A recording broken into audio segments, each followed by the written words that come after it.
Okay, so you know, if we start with IGY, and you start thinking about the communications from the Antarctic from 1957, 1958, you know, the IGY years, and really the beginning of year-round presence, permanent presence of the United States in the Antarctic. Communications from that time period until about 1982 was really based on HF radio and the use of HF radio for teletype communications. So what is that? That's 20, almost 25 years. You had that very basic means of just sending messages back and forth, primarily to deal with critical supply or other operational information, and there was really no transfer of scientific data or other means of communicating with your colleagues back home. Navy, this is a carrier, in other words, the Navy set this up back in those days, and therefore whatever comms they had on the ship. Navy retained control of the communication system. It met their needs. It was what they were used to, and no real changes occurred until the National Science Foundation was given responsibility for management of the program, the entire U.S. program, in the early 70s. That was a National Security Decision Memorandum signed during the Nixon administration that transferred that responsibility from the Navy to the National Science Foundation. But nevertheless, it still took many, many years, took more than close to 20 years before that total control was really ceded over to the foundation, and our negotiations between the Department of Defense and the National Science Foundation came to a complete, until it was completed, so that the NSF truly had the operational command and control as well as the science program to run in the Antarctic. So communications then, as the only, as a scientist, I mean, the U.S. program was first envied because of our ability and our use of aircraft, which could bring scientists to and from the Antarctic for relatively short periods of time. You could have a proposal, you would have a grant, you could go down, do your research, go to the Antarctic and be back home. And well, if you needed a month, you could do it in a month. If you needed the entire season, you could do it in, in the 5 or 6 months of summer. If you wanted to winter over, you could do that as well. And that was in contrast to other national programs which were seaborne, which meant if you wanted to do your research, you boarded the vessel to get to the Antarctic. You'd get to the Antarctic by the end of the austral summer. You had extremely limited observation time. Your only alternative was to winter over and stay the next summer to get the information you're looking for. So the scientists had a hard time. They had a 30-day voyage aboard the vessel before they get the station. They had however many months they needed to get their data, and then board the ship to get back home again. So how that relates to communication is that you can understand, as communications developed, as the ability to transfer information and data along with the ability for short-term stays in the Antarctic, you can imagine the increase in productivity that allowed the scientists in the program. The fundamental change was, I think, that the U.S. Antarctic program made a transition. It made a transition from exploration and observation to one of experimentation, data gathering, and for that matter, as our laboratories were improved, as the working conditions for the scientists improved, many would have their papers written or drafted before they came off the ice. They were able to communicate with colleagues back in the United States Communications leveraged the, the monies that we invested in the program. As you know, it's very expensive to send a person to the Antarctic to support them while they do their research and bring them back home. So one individual has access to all of his colleagues back in the States or any other universities in the world. This is has been a particular benefit to the field of astronomy, to the point where at South Pole Station now, where the number of scientists that have overwintered have grown to now more than a dozen in the postgraduate ranks who are willing to winter over, do the observations of the telescopes that have been installed at the pole, and be able to communicate with their colleagues back in the States through the austral winter. I think communications has and will continue to be the key to scientific success and growth in the Antarctic. Yeah, it's a big part of it, and the same thing with wars. Better communications, otherwise you lose the war. You know what I mean? You don't know what the other. Let's not make that comparison. Remember, continent of peace and science. Oh yeah, that's right. That's right. Okay. Now let's see. All right. Well then, do you remember the impact you might have had from South Pole in particular with the first spizdle that we put up there? Do you remember how that went? Well, SPSDL, or South Pole Satellite Data Link, right? And that was the bent pipe mode that you and I brainstormed. You know, I'd have to give you credit for coming up with the technical approach and the initial idea. But it was a rather interesting approach. You know, when the polar orbiting satellites, we knew that at some point in their orbit they were co-visible between the South Pole and McMurdo Station, and so that, along with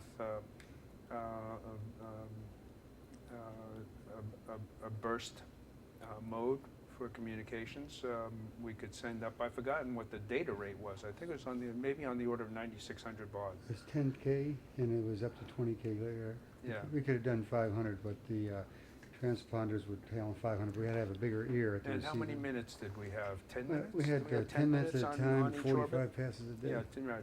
So 400 minutes of visibility, co-visibility each day at 9,600 baud per Yeah. minute. And you know, I remember briefing the director of the foundation at that time, who was also, he had come from IBM, Vice President of Technology at IBM, Dr. Erick Block. And when I briefed him, he said, well, we have high-speed communications now between South Pole and McMurdo Station, 9,600 baud. And he said, you call that fast? And I'd forgotten what the bit rate was in back at the States at that time, but it was significantly higher than that. But for us in the Antarctica, it was quite a breakthrough. And once we got it to McMurdo, we had Marisat, and we could pump it out over Marisat. Eventually, once we realized that we could see the commercial communication satellites from McMurdo Station, we, number one, wanted to increase our capability in McMurdo, so we established the Black Island site. The Black Island site is a standard Earth station, standard commercial grade station. We have a contract with Intelsat, Comsat, to manage that communications flow. It's a remotely operated, automated Earth station, wind power, solar power, with a backup diesel generator system. We have to run maintenance out there maybe once a quarter, something like that. And in the summer, we man it pretty much for the entire summer to do the maintenance. It's 35 miles from McMurdo Station. And so we just use microwaves to send all of the data from McMurdo to that Earth station for relay back to the States. And that's a 24/7 capability.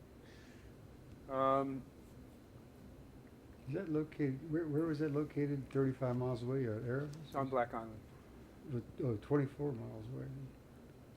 24, no, you may be right, 30 miles, 24, 30 miles. Why don't they ever put a transponder up on, in the vicinity of Erebus where you have the clear view 100% of the time of everything? You know what I'm saying? Like if you Oh, have. I see what you're saying, you get away, yeah, the reason why it's on Black Island is just so that you can Yeah. see around Mount Erebus.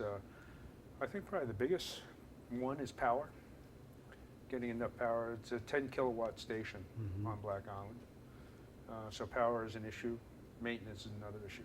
Yeah, that's And, true. and conditions on Mount Erebus are significantly more severe than Mhm. what you see at Black Island. Although at Black Island, 200-mile-an-hour winds are not uncommon. In the winters, pretty frequent actually. What about Terra or Terra Nova, just as an example? It's more dormant at least. They're farther away maybe, but they're more dormant, and you could. In the Well, summer- Terra Nova Station with the Italians. Well, I think, well, we had established Black Island before the Italians established their base at Terra Nova. And so, you know, we weren't, once, you know, NSF isn't like NASA, we don't have a lot of money. So, you know, once we've made the investment, we just try to improve on what we put in there. You know, it's another reason why the satellites we use are essentially satellites that have lost their primary purpose for their primary clients. And the phrase that was coined in our office was satellite dumpster diving. So we're, you know, getting the cast-offs, the ones that fall out of the equatorial plane and are visible from South Pole Station. This is primarily for South Pole Station because McMurdo Station, as I said, is, you know, can see the commercial satellites. And what about the advent of ATS, for example, geosynchronous now satellite that brings voice and reliable, even low-rate email, for example, to the pole? The impact of a system like ATS-3 to South Pole Communications not only had the scientific and operational benefit, but from my perspective, it had a huge impact on station morale, particularly for the winter over crews. Before the advent of satellite comms and email, when, and this is by no means statistically significant, but from my perspective, going into, at the end of the winter at South Pole Station to do the station crew change out, you could almost, number one, you could tell whether or not there was a successful winter or not, really by looking at the people as soon as you got on station.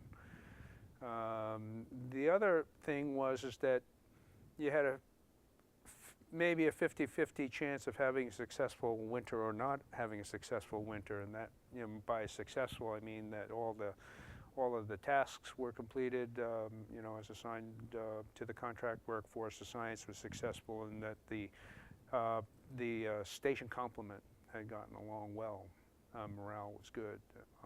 Each on station. With the advent of satellite communications, I would say the percentage of successful winters increased dramatically, where to the point where it's unusual now to see a unsuccessful winter at the pole.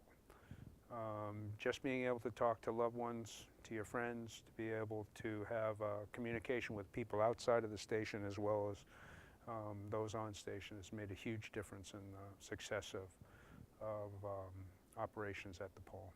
It's also, as I said before, it has also opened the door for scientists to be able to have maximum production, maximum productivity. There's sophisticated telescopes now at the pole. There's the Ice Cube project, which is actually is a telescope that's is observing neutrinos coming through the Earth from the North Pole and exiting the Earth at the South Pole, and trying to detect the neutrinos to look at the source from their sources from outer space. But that will be a string of 80 strings of detectors that are buried in the ice to a depth of 3,000 meters. Each string is 1,000 meters long, with the top detector 1,000 meters below the surface, and the array is 1 kilometer square.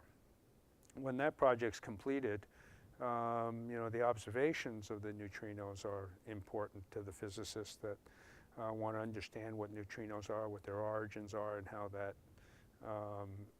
relates to the origin of the solar system, of the universe. You have telescopes that are looking upward, looking at sub-millimeter microwaves. And each of these systems have, as I was saying before, has postgraduate level students operating them, maintaining them, taking the data, trying to make assessments of some of that initial data. None of that would have been possible without the communication system, as rudimentary as they are at the pole, to happen. So, that's probably the best example of how communications has opened up science in the Antarctic, has allowed much more sophisticated levels of science to be undertaken. Science has gone from single programs of observation to now multidisciplinary programs that are looking at some of the larger questions of what's going on in the Antarctic. The West Antarctic Ice Sheet program, for example, and trying to determine whether or not how that ice sheet is responding to climate change has been a very recent program that involves glaciologists, geophysicists, in mapping with radar and other geophysical means to determine the flow of that ice sheet and, again, its response to climate change. GPS, for example, and radio satellite phones for field recordings. Right. There are now field telephones, computers, portable satellite dishes are now fairly common part of the scientific kit that goes into the field with the scientists. Again, productivity is just, increased many-fold from the, and I'll put in quotes, the good old days. Right. Just for the record, just how logistically isolated is the South Pole Station? How far away from anything in the world is it? How often are you in there? Just for the record, tell us. Okay. How can I best describe the remoteness of South Pole Station? So I think everybody knows the South Pole is at 90 degrees south, but what does that really mean? Let's start at the South Pole, and of course every direction from the pole is north. And it's 800 miles to McMurdo Station, located on the coast.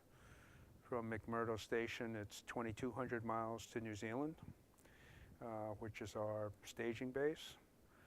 And from New Zealand back to Washington, D.C. is about another 8,000 miles. So you have distance, you have accessibility. South Pole, a warm day at the South Pole, a warm summer day at the South Pole would be about minus 10 degrees below zero. Coldest recorded temperature is minus 121 degrees. The station is closed. That is, winter over operations begin at the end of February. And the station is not visited again from, say, the 1st of March through the latter part of October. The reason for that is that temperatures then fall below minus 55 degrees centigrade, and which is a temperature at which the ski-equipped C-130s have difficulty operating. So the winter over season is almost 9 months long. South Pole Station is also located at about 10,000 feet above sea level. And it's sitting on 9,000 feet of ice. So you can picture it as in the middle of a frozen ocean. Is another way to think about South Pole. Nothing alive for 800-mile radius, basically? Pretty much, that's about right. Maybe 1,000. Okay, that's pretty deep. And how many times do you think you have been to Antarctica here? I've lost, Mike, I've lost count. At least twice a year for 30 years, plus more. So my career is roughly 30 years at the National Science Foundation. Every year I've gone to the Antarctic at least once. Sometimes a few times, as many as 3 times a season. So yeah, I've made many trips. I think you're more than any person alive in the history of mankind. You've done more trips than I don't think so. I can't imagine how anybody could do that. I would say Dave Bresnahan. Really? You think? He goes more than I don't. Well, he may have not gone as frequently as I have. He may have. That's amazing. That's to say you're in the history books. You probably ought to get a Guinness record for that. Yeah, except I don't. I couldn't document it. Well, I could. I can go to my travel records. I suppose I could go to my travel records and document. Yeah, I would think that that's a pretty amazing thing, all right? That is just amazing. So F1, though, what about, can you tell us a little about the negotiations with NASA to get F1 down there? We took that VIP trip down. You know, you have to talk to Pat about that. He set all that up. Well, I took the... Well, you escorted him, yeah, no, right? Yeah, and I hit him up when I got back. I just made sure you guys kept on schedule. Yeah, yes, it was good. It was good because we gave us a tour and we went out to the South Pole and got stuck there for a few days, and so started to appreciate how you needed a lot more communications. And I came back. I had a presentation here in May, and we said, you know, F1 is now visible, and Bob Hornstein and you guys had talked about it, but then I found money from one of the guys, Michael King, the chief scientist for the EOS. He went and placed Joe Rothenberg because Joe had to pull himself off the team. So Michael, and then I hit him up for the money because payback. But actually, we had NASA had a infrared telescope there, the one that they used to look at some of the bits on Jupiter. So anyway, he could sort of justify it, and he gave me some money, and then a year later we put up the F1 going in there, and what your anticipations were, because it was already old, and it wasn't supposed to last too long. Well, I think with the Tetris F1, you know, my recollection would be that it was another step forward in capability and capacity for data. And it was probably the F1 experience. I think truly took us out of the bent pipe mode of communications. The number of hours, 4 to 5 hours a day, at the higher bit rates, made a significant increase in the total amount of data that could be put out. That gave the scientific community, I think, their primary tool for getting data out of South Pole. ATS then became the primary email mode. And with that kind of reliability and permanence, the scientific community could actually begin to really plan and think more long term the kinds of experiments that could be put at the station. They're surprised how long it lasted after all. It was 15 years old. It's almost died on us several times, right? So, but still flying. So I would, you know, that's That would be about what my recollection would be. Telemedicine situation there. Was that F1? Jerry Nielsen just died. Yeah, no, I saw that. I saw her obit. Yeah, so, but you remember, we were able to airdrop some Pictel equipment down there to the telemedicine. I'm trying to think. Did we use the F1 for the Yeah. for the telemedicine capability?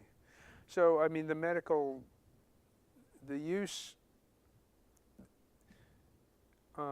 It's interesting. There's the safety of life and the treatment capability offered by TDRS F1 was a big part of the rationale for finding the budgets to continue support of that operation. The Jerry Nielsen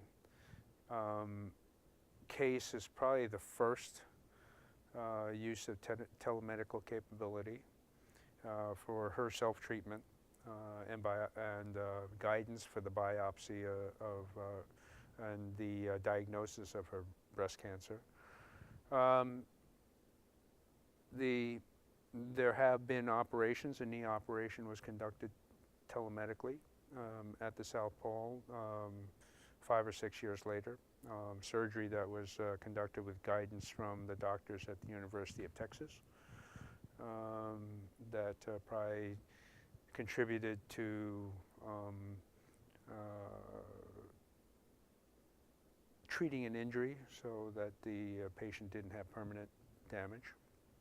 So that capability has really proven itself out over the years. How do we enhance that? How do we continue it? Nobody in the foundation believes that we can continue with using these cast-off satellites as a permanent means of communications to the pole.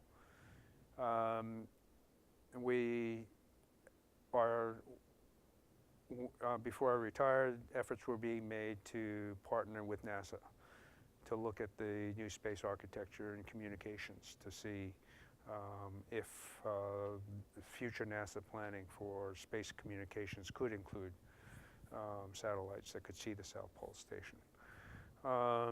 Those discussions are still ongoing.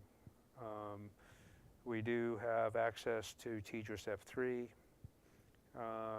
and that capability will service the South Pole Station until about 2014.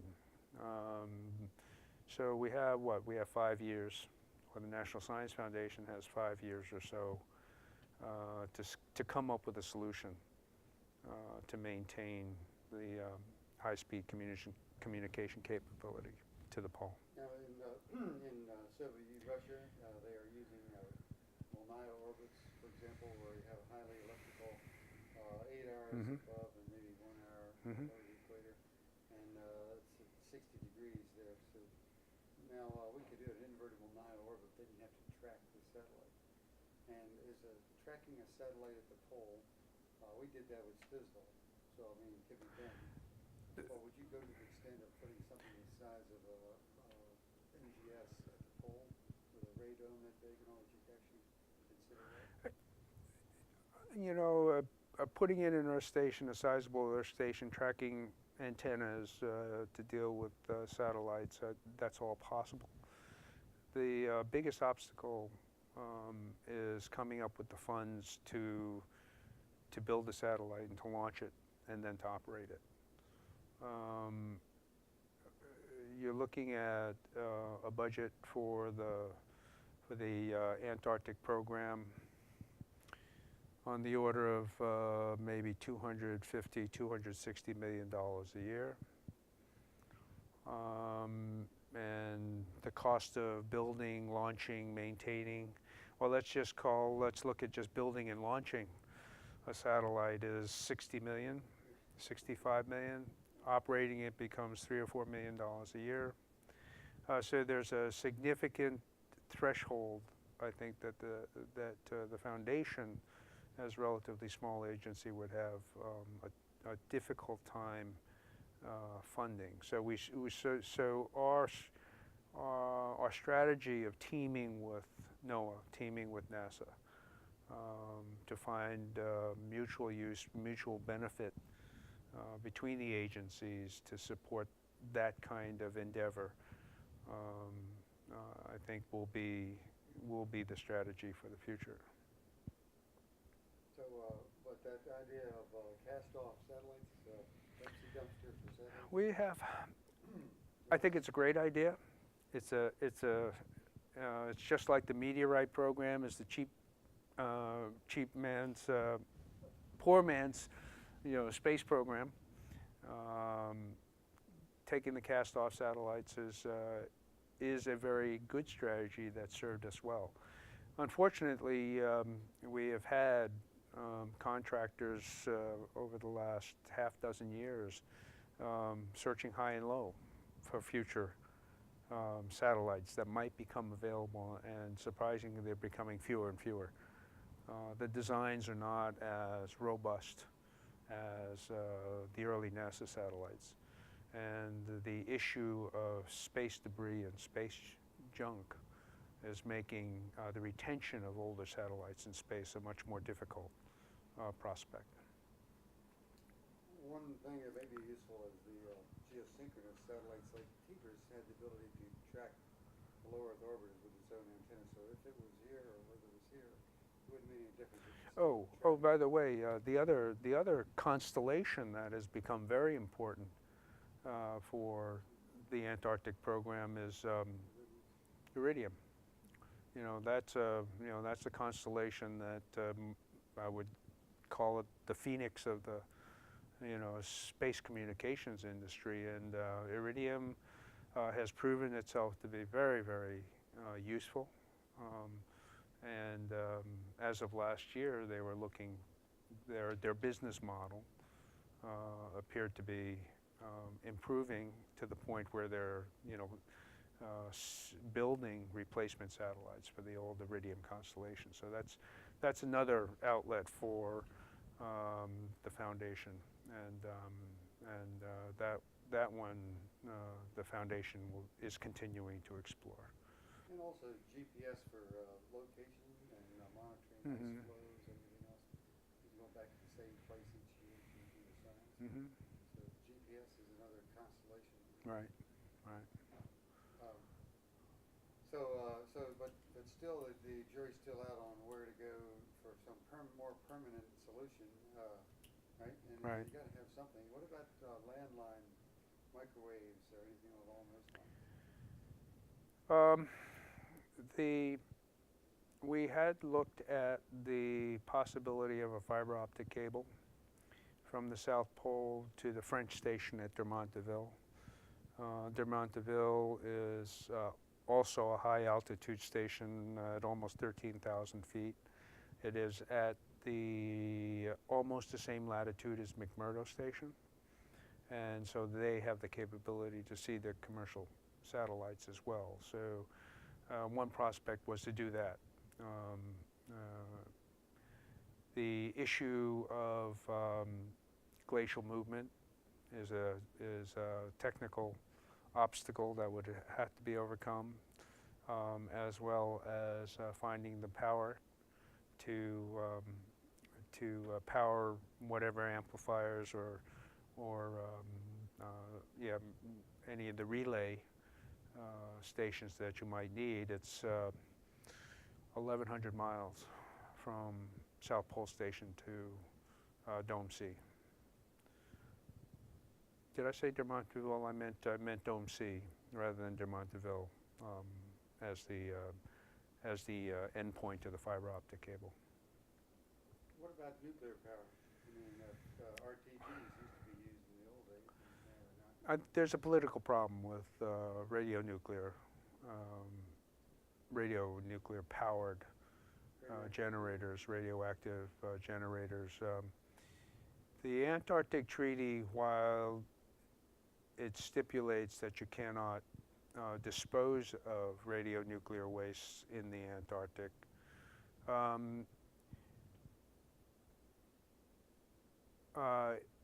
is used as a possible reason why we would not use nuclear power, but I think the issue is more political than it is real. As long as there is an intense objection in countries like New Zealand for the transit of nuclear power generators of any kind through their country, it becomes a difficult issue for the U.S. to deal with as well, not only from the supply chain and management side, but also from the relations between two Antarctic signatories.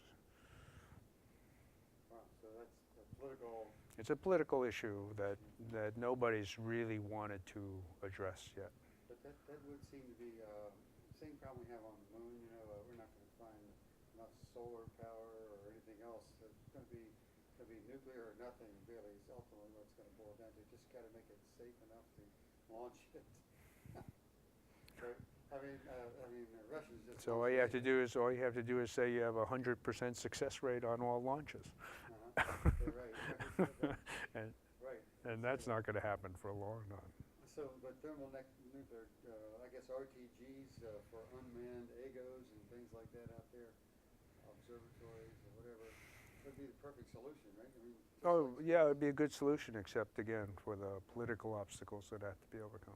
did you have any? Did you get into a lot of that in your position there at NSF for all those years of dealing with what are we going to do when the alternative is politically unacceptable, when the feasible alternatives? My relations on the international world was dealing with my colleagues on the operational realm.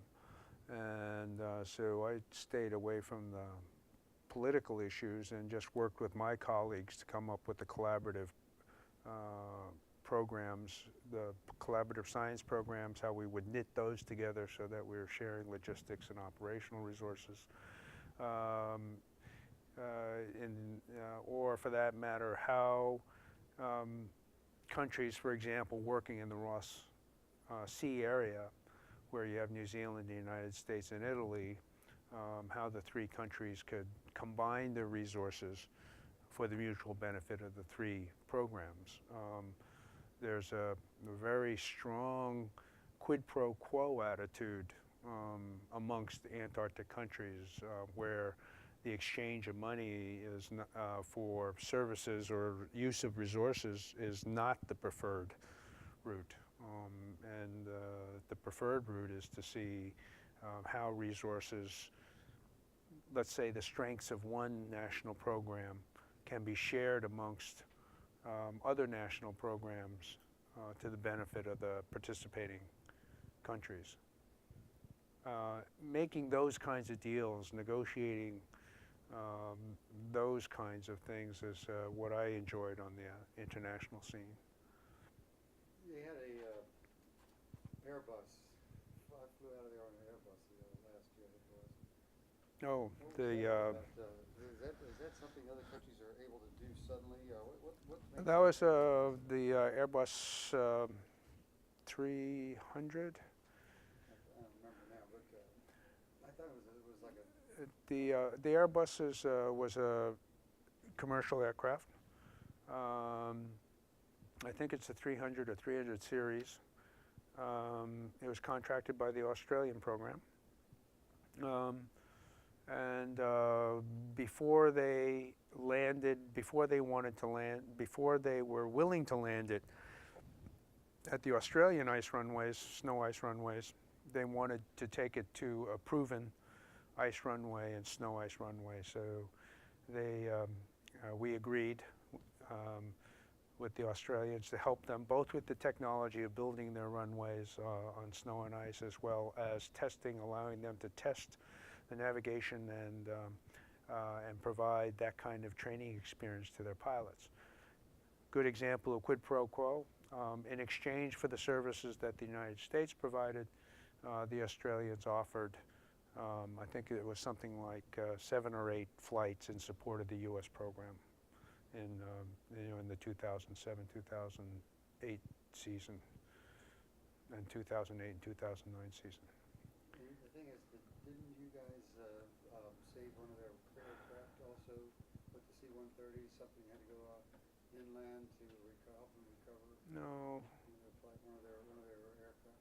we may have used one of our Twin Otters to deliver parts to, they were using a CASA 212 at the time. I recall they busted their nose gear on an open field landing.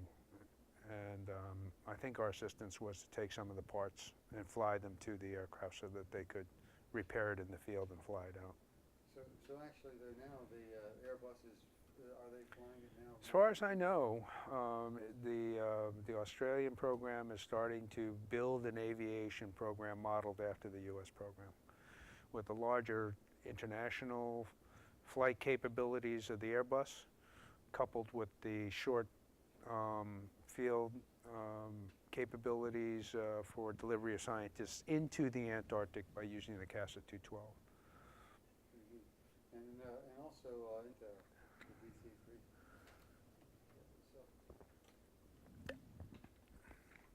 So, We're talking about the change in addition to the change in communications capability, we're talking about the change in the aviation capabilities of the U.S. program, and what that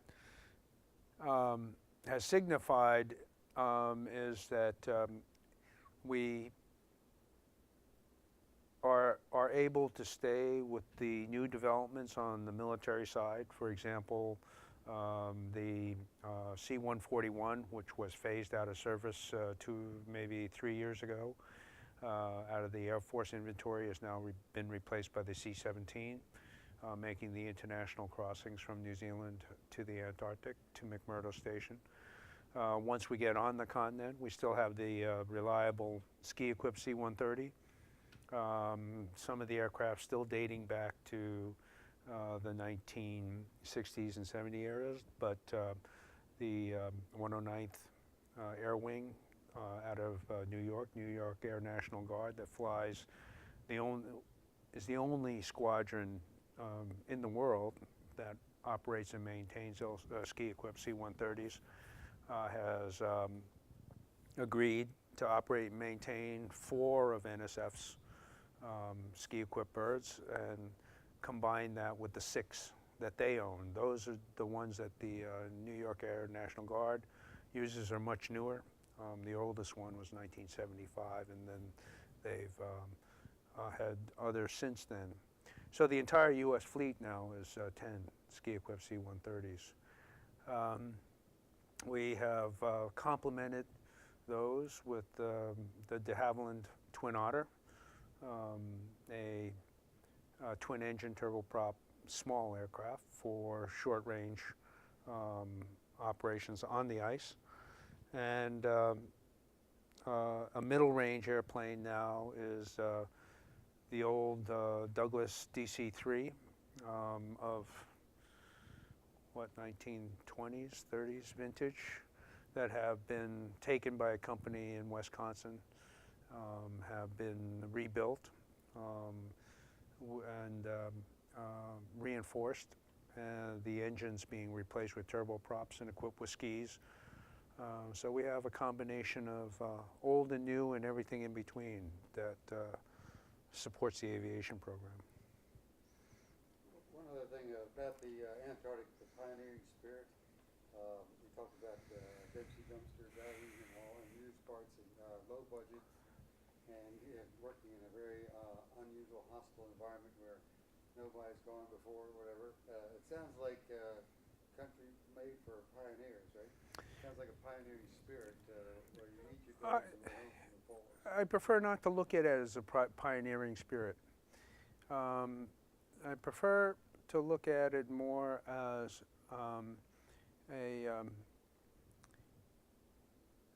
not so much as the frontier. The Antarctic has changed significantly, in the last 30 years. In the early years, I would say from 1950 through the early 70s, you might call that the age of exploration and the pioneering spirit that you're talking about, where going to the Antarctic and living in and just being able to come back was the key.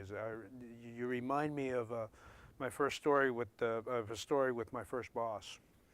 And after my first trip to the Antarctic, or maybe it was my second trip to the Antarctic, I came back and I asked him. I said, Price, how can we improve the program? And Price responded saying, did you get everybody to the Antarctic? And I said, yes. Did you get everybody back? And I said, yes. So he said, what's the problem? So subsequent to that, it has always been my goal to make improvements in the program, whether it is in the logistics, in the operations, or in the science.